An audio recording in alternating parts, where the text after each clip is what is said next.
नमस्कार स्टूडेंट्स। आज हम बात करने वाले हैं पर्यावरण और प्राकृतिक संसाधन समकालीन विश्व राजनीति राजनीति विज्ञान का चैप्टर 8 है। उस अध्याय 8 पे बात करने वाले हैं पर्यावरण और प्राकृतिक संसाधन। चैप्टर के नाम से स्पष्ट हो जाता है कि पर्यावरण का जो मुद्दा है किस तरीके से विश्व राजनीति में छाया रहा। पर्यावरण को बचाने के लिए, पृथ्वी को बचाने के लिए प्राकृतिक संसाधनों का उपयोग कैसे करें, ये अपना चैप्टर रहेगा। इस चैप्टर में ऑब्जेक्टिव क्वेश्चन होंगे, लेकिन इस चैप्टर के हर एक कॉन्सेप्ट ऑब्जेक्टिव क्वेश्चनों के माध्यम से आपके क्लियर होते चले जाएंगे। जो बच्चे अभी एनसीईआरटी सिलेबस से 12th एग्जाम देंगे उनके लिए तो ये रामबाण साबित होने वाला ही है। साथ ही साथ अन्य कोई भर्ती एग्जाम में भी अगर आपके टॉपिक है तो वहाँ भी आपके लिए बहुत उपयोगी साबित होगा। बढ़ते हैं नेक्स्ट और महत्वपूर्ण क्वेश्चन की ओर कि पृथ्वी सम्मेलन कब हुआ। तो पृथ्वी सम्मेलन क्या है, इसका संबंध किससे था। तो रियो डी जेनेरो ब्राजील, जो कि अफ्रीकी महाद्वीप का एक देश है ब्राजील, उसका शहर है रियो डी जेनेरो। वहाँ पे जैव विविधता को बचाने के लिए, जलवायु परिवर्तन जो हो रहा है या कहें कि पर्यावरण को बचाने के लिए, पृथ्वी को बचाने के लिए वानिकी के संबंध में कुछ नियम बनाए गए या नियम निर्धारित किए गए। इस सम्मेलन में जलवायु परिवर्तन, जैव विविधता, वानिकी, इन सब पे बात हुई और नियम बना दिए। इस सम्मेलन में इस बात पे सहमति बनी कि आर्थिक विकास का तरीका ऐसा होना चाहिए कि इसमें पर्यावरण को नुकसान न हो। इसे टिकाऊ विकास भी कहते हैं, सस्टेनेबल डेवलपमेंट भी कहा जाता है। अब पृथ्वी जो सम्मेलन है 1992 में हुआ, ये अपना ए ऑप्शन इसमें सही है। 1992 में ये सम्मेलन हुआ और इसका जो मुद्दा था वो पर्यावरण और विकास केंद्रीय मुद्दा था। 170 देशों ने और कुछ स्वयंसेवी संगठन थे उसने भाग लिया। बहुराष्ट्रीय कंपनियों के प्रतिनिधियों ने भी इसमें भाग लिया और इस सम्मेलन में की गई जो घोषणा थी उसका नाम है एजेंडा 21। तो इस प्रश्न का पृथ्वी सम्मेलन क्या है, पृथ्वी सम्मेलन के जो परिणाम थे वो भी आपके सामने आ गए। इसमें ये भी, इस पे भी जोर दिया गया कि आपकी जो सांझी संपदा है उसको बचाने की जिम्मेदारी किस तरीके से होगी। 1992 में संयुक्त राष्ट्र संघ का पर्यावरण और विकास सम्मेलन कहाँ हुआ था। तो ये हुआ था ब्राजील में।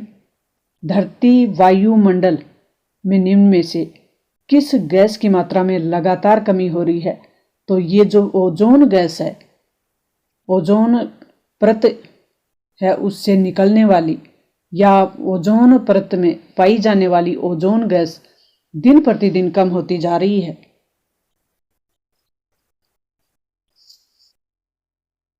ओजोन गैस में कमी होने को ओजोन परत में छेद के रूप में जाना जाता है।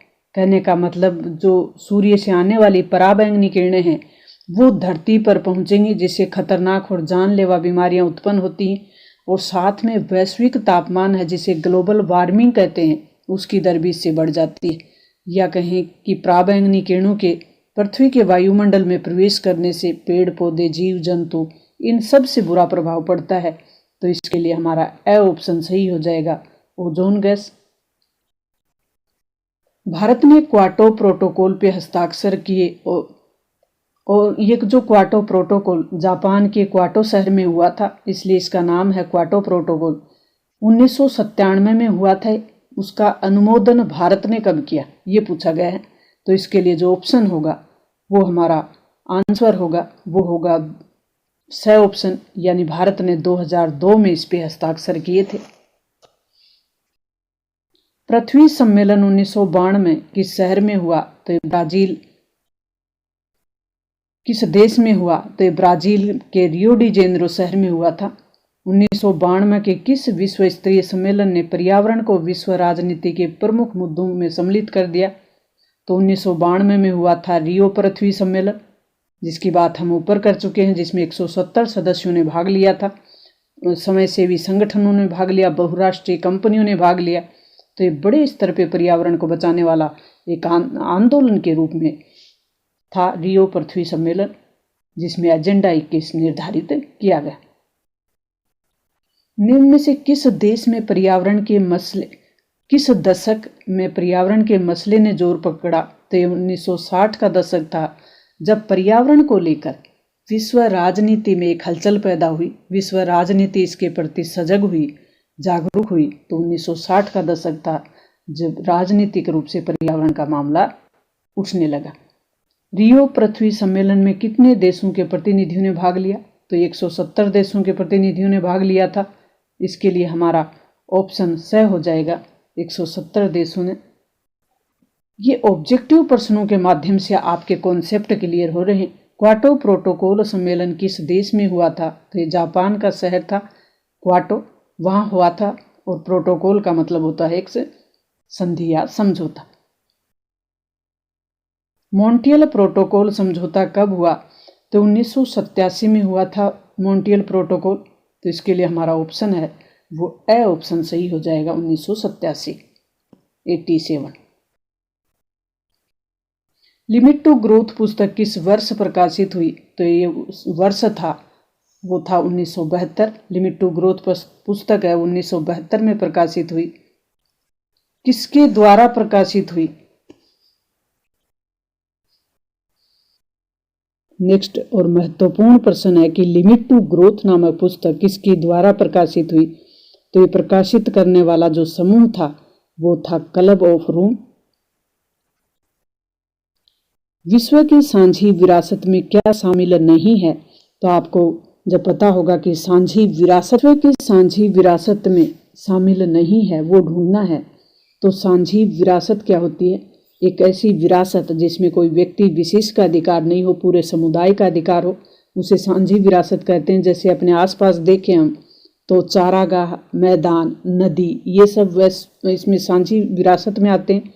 जब अंतर्राष्ट्रीय स्तर की बात करें तो वायुमंडल, सड़क मार्ग इसमें नहीं आता। समुद्री सतह और बाहरी अंतरिक्ष ये सब साझी विरासत में आते हैं। तो इसके लिए हमारा ऑप्शन होगा नहीं में शामिल, वो हो जाएगा सड़क मार्ग है, वो साझी विरासत में, विश्व की साझी विरासत में शामिल नहीं। संयुक्त राष्ट्र संघ का कौन सा संगठन पर्यावरण से जुड़े हुए कार्य करता है? तो ये जो संगठन है वो है यूएनडीपी, जो पर्यावरण से संबंधित एक महत्वपूर्ण संगठन है जो पर्यावरण से संबंधित कार्य करता है। पृथ्वी सम्मेलन 1992 में ब्राजील के रियो डी जेनेरो शहर में हुआ था। भारत में ऊर्जा संरक्षण अधिनियम कब पारित किया गया? तो भारत में 2001 में ऊर्जा संरक्षण अधिनियम पारित किया गया था। यह अति महत्वपूर्ण प्रश्न है क्योंकि कई बार जो भर्ती एग्जाम है उनमें भी पूछा हुआ है, अपने बोर्ड एग्जाम में भी पूछा हुआ प्रश्न है। 2001 में भारत ने ऊर्जा संरक्षण अधिनियम पारित किया। मूलवासियों की जो शुरुआती परिभाषा है वो किसने दी? तो मूलवासी को सबसे पहले संयुक्त राष्ट्र संघ यूएनओ ने परिभाषित किया और साल थी 1982। तो इसके लिए हमारा ए ऑप्शन सही हो जाएगा, संयुक्त राष्ट्र संघ। मूलवासियों की परिभाषा 1982 में दी गई।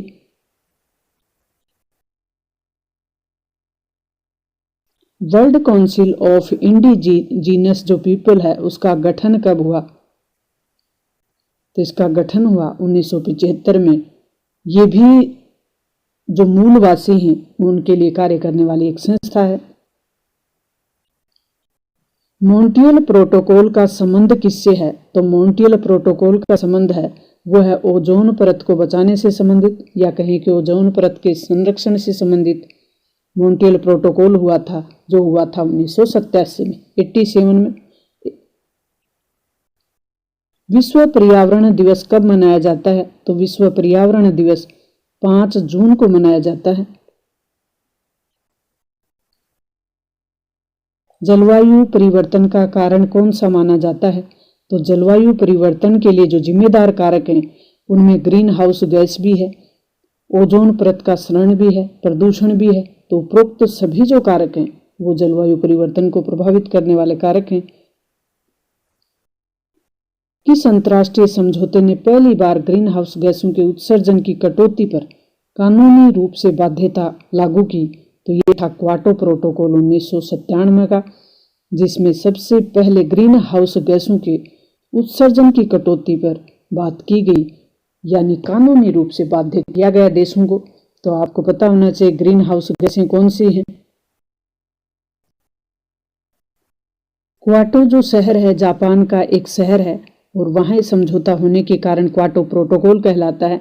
तो क्योटो प्रोटोकॉल एक अंतर्राष्ट्रीय समझौता है और इसके अंतर्गत सबसे बड़ी बात यह है कि औद्योगिक देशों के लिए ग्रीन हाउस गैसों के उत्सर्जन को, ग्रीन हाउस गैसें वो जो कि कार्बन उत्सर्जित गैसें हैं, क्लोरोफ्लोरो कार्बन, इन ग्रीन हाउस गैसों के उत्सर्जन को कम करने के लिए एक समय ये निश्चित कर दिया गया कि विकासशील देशों में ग्रीन हाउस गैसों का प्रति व्यक्ति उत्सर्जन अपेक्षाकृत कम होने के कारण चीन और भारत जैसे विकासशील देशों को इससे कुछ छूट दी गई और अन्य देशों के लिए, या कहें कि देशों को क्योटो प्रोटोकॉल की बाध्यता से इन देशों को अलग रखा और देशों को कानूनी रूप से बाध्य किया गया।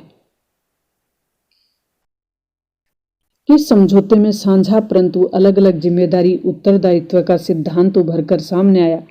तो ये पृथ्वी का रियो पृथ्वी शिखर सम्मेलन में ये समझौता, या कहें कि ये कॉन्सेप्ट उभर कर सामने आया कि जो साझी विरासत है उसको बचाने की या उसको संभालने की जो जिम्मेदारी है, उत्तरदायित्व है, वो अलग अलग है। विरासत सबकी है लेकिन इसको बचाने वाला जो उत्तरदायित्व है वो अलग अलग है, क्योंकि जो दक्षिण के देश हैं, उत्तरी ध्रुव, विश्व के उत्तरी ध्रुव के देश जो कि विकसित देश हैं, दक्षिण ध्रुव के देश जो कि विकासशील देश हैं, इनमें आपस में तनाव था कि कौन किसकी जिम्मेदारी कितनी होगी, दोनों की जिम्मेदारी बराबर होगी या नहीं होगी। तो इस जो ये सम्मेलन था पृथ्वी शिखर सम्मेलन, इसमें तय कर दिया गया कि विकासशील देशों की कार्बन उत्सर्जन या पर्यावरण को नुकसान पहुंचाने की जो भूमिका है वो कम है, तो इनका पर्यावरण बचाने की जो जिम्मेदारी है वो भी कम है। और विकासशील देशों ने अपनी औद्योगिक रूप से विकास कर लिया है तो उनकी जिम्मेदारी अलग होगी, यानी ज्यादा होगी। पर्यावरण से संबंधित दिवसों को देख लेते हैं। विश्व पर्यावरण दिवस है वो कब मनाया जाता है? तो विश्व पर्यावरण दिवस 5 जून को मनाया जाता है। तो एक को 5 जून से मिलाएंगे। पृथ्वी दिवस 22 अप्रैल को होता है। जो जल दिवस है वो 22 मार्च को होता है। विश्व वन दिवस है वो 21 मार्च को होता है। इस तरीके से इनको सुमेलित कर देंगे। अब जो प्रश्न है वो ये बनता है कि वैश्विक राजनीति में पर्यावरण के बारे में बढ़ती चिंता के कोई 2 कारण कौन से थे कि इसमें पर्यावरण है वो विश्व राजनीति पे एक चिंता का महत्वपूर्ण मुद्दा बना। या इसको ऐसे भी पूछा जा सकता है कि पर्यावरण संबंधी किन्हीं 2 मुद्दों का उल्लेख कीजिए जो वैश्विक राजनीति की चिंता का विषय बना। तो विश्व राजनीति में पर्यावरण के बारे में बढ़ती चिंता का प्रमुख कारण था कि विश्व की जो उपजाऊ भूमि है उसका एक बड़ा भाग उसकी उर्वरता में कमी होती गई, जिससे खाद्यान्न उत्पादन में कमी हो गई। और दूसरा है कि पृथ्वी के अपने वायुमंडल में ओजोन गैस की मात्रा में लगातार कमी होने से इसमें पारिस्थितिकी तंत्र और मनुष्य के स्वास्थ्य पे एक बड़ा खतरा मंडरा रहा है। ये भी चिंता का एक प्रमुख कारण था। नेक्स्ट अपन प्रश्न करें कि पर्यावरण आंदोलन में आप समय सेवक हो। आप अगर 12th क्लास के बच्चे हो तो आपसे बोर्ड तर्क संगत प्रश्न पूछना चाहेगा तो उसमें आपसे आपका तर्क पूछ सकता है, आपके सुझाव पूछा जा सकता है। तो पर्यावरण आंदोलन के स्वयं सेवक के रूप में 3 कदम आप कौन सा उठाना पसंद करेंगे? तो इसके लिए आप सामाजिक चेतना के साथ साथ राजनीतिक दायरे द्वारा कार्रवाई करवाई जानी और वनों की कटाई पे रोक लगाना संबंधी और ज़्यादा से ज़्यादा पेड़ लगाने संबंधी और पृथ्वी में मौजूद जो खनिज लवण और संसाधन है उनकी रक्षा करने संबंधी आप अपनी जिम्मेदारी में कदम उठाएंगे। तो ये अति महत्वपूर्ण प्रश्नों की अपनी सीरीज थी। मुझे उम्मीद है कि आपके एग्जाम में यहाँ आपके मार्क्स इम्प्रूवमेंट में ज़रूर मदद मिलेगी। इस तरीके के महत्वपूर्ण कंटेंट देखने के लिए आप चैनल को सब्सक्राइब कर लें, अपने दोस्तों के साथ शेयर करें, खुद भी बढ़ें और दूसरों को भी आगे बढ़ने में मदद करें। मिलते हैं नेक्स्ट और महत्वपूर्ण कंटेंट के साथ।